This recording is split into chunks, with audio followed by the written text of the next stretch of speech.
There is a place hidden somewhere in the heart of Africa, so well concealed that no map shows it, no road leads to it, and no story ever fully captures it. It is called Okuta. In the heart of Africa lies Okuta, the stone that sees.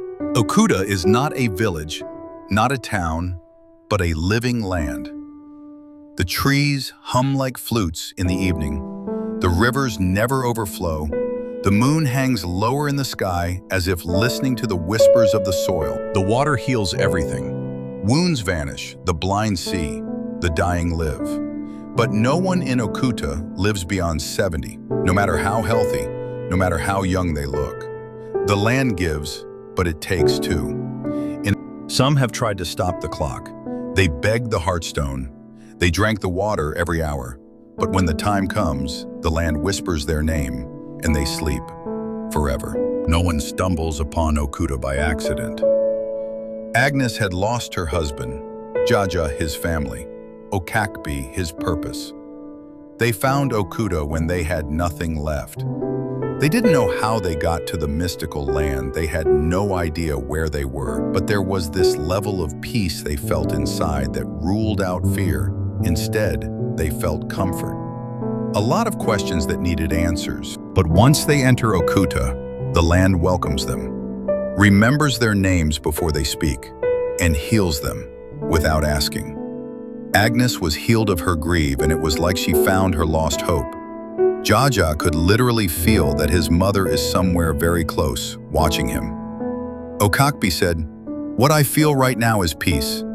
I feel like I finally found freedom, rest. I find comfort here." The elders say Okuta was born when a tear fell from the sky, during a time when the earth had forgotten kindness. That tear became the heartstone, buried deep beneath the land. And it is what gives Okuta its memory, its power, and its protection. Agnes stood by the river where her husband once appeared to her in a dream. In Okuta, she had found her strength again, her laughter, her softness. But she missed her daughter, who still lived far away in the waking world. The land whispered gently to her. She chose to leave for her daughter. When she woke up, her body was in her own bed.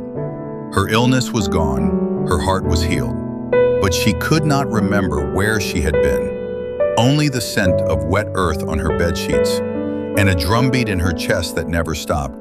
Okakbi had known nothing but war. In Okuta, the weapons disappeared from his hands. The ghost no longer visited him at night. For the first time, he felt clean, not just in body, but in soul. When the land asked, he smiled and said, "I will stay and remember." That night, he lay down under a moon that hung low enough to touch, and the land whispered his name, not to end his life, but to plant it. Okakbi became part of Okuta, his spirit joining the wind that healed others. Jaja was young. He didn't understand the question, but the land waited for him patiently. He looked at the trees, which hummed his name like a lullaby. He ran through the glowing fields one last time. He dipped his fingers in the river and felt his mother's hands in the water. Then he whispered, "I'll come back someday," but the land did not allow that. He woke up in an orphanage, his body clean, his skin glowing with health. He didn't remember anything, but he painted trees that hummed, moons that listened, and rivers that never overflowed. Even though he forgot, Okuta remembered him. His skin glowed with a light no doctor could explain. But his mind? Empty of where he'd been. They asked him, "Where did you go?" He only smiled and reached for a brush. He didn't remember anything, but his hands did, his heart did.